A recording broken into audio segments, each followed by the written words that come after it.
Okay now, this is a true story. Wendy and I are at the Mondo Mega Monster Mart doing our weekly run for cat food and cat litter for Ms. Kitty. And Wendy sends me to the hardware aisle for something we can use to hang a couple of racks of fighting conch shells on the bedroom wall.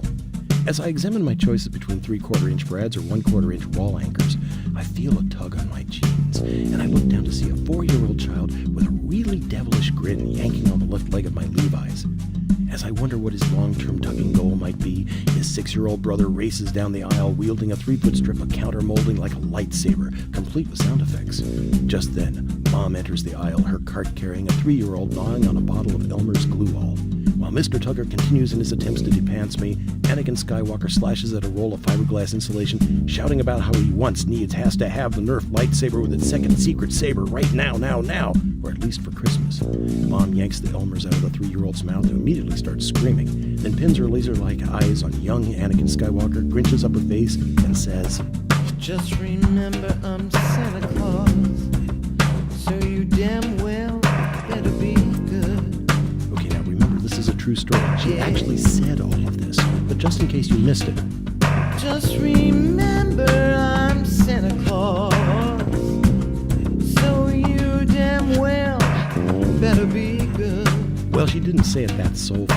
I mean, she was wearing a 2004 Toby Keith U.S. Tour t-shirt. There ain't no chimney on that double wide. Get your ass back here, put down that wood.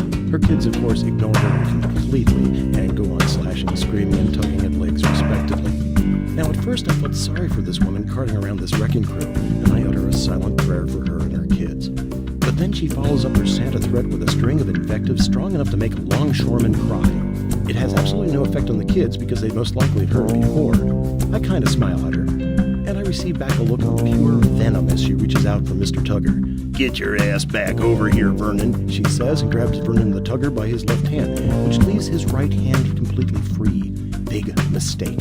He reaches out with his right hand and yoink, gets a nice big handful of my left cheek, you know, the lower cheek. And he doesn't let go. And this kid's got one hell of a grip. I grin a somewhat nervous grin as she yanks her right hand free and pushes off after Anakin Skywalker, who is now attacking a row of clay pots in the garden department. At this point, I make my escape, head back over to the pet aisle, and meet up with Wendy, who's loading a big bag of cat food into the cart. I tell her about my experience, and she gives me a "you gotta be kidding me" look. Which of course I'm not, as the back of my pants serve as Exhibit 1 since they're now covered with whatever gooey crap Vernon the Happy Tugger had on his hands.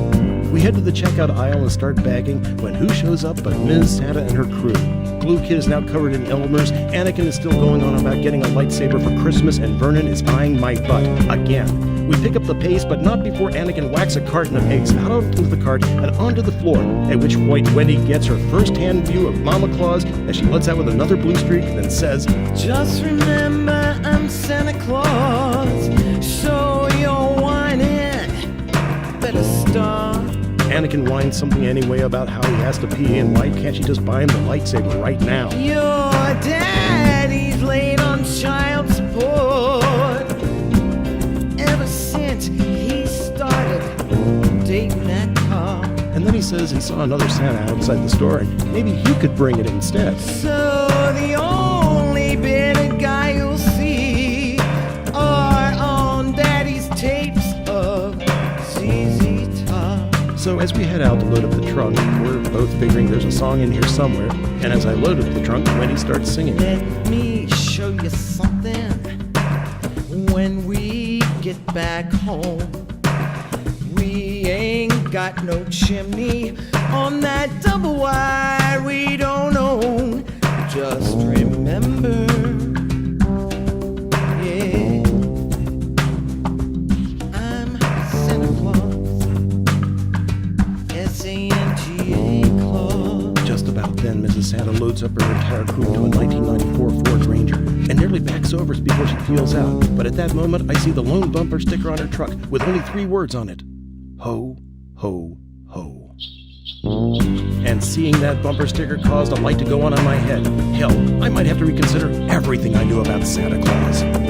Just remember I'm Santa Claus, so you damn well better be good. Hey, it's been a tough year. What if Santa was forced to downsize, move to Callaway, and take up a secret identity? Just remember I'm Santa Claus, so you damn well better be good. And maybe we bought into a myth. Maybe he is really a she. I mean, what if it's true? I'm keeping all my lumps of coal, so you better act just like you should. Then again, that would mean that in reality, I had just been groped by an elf.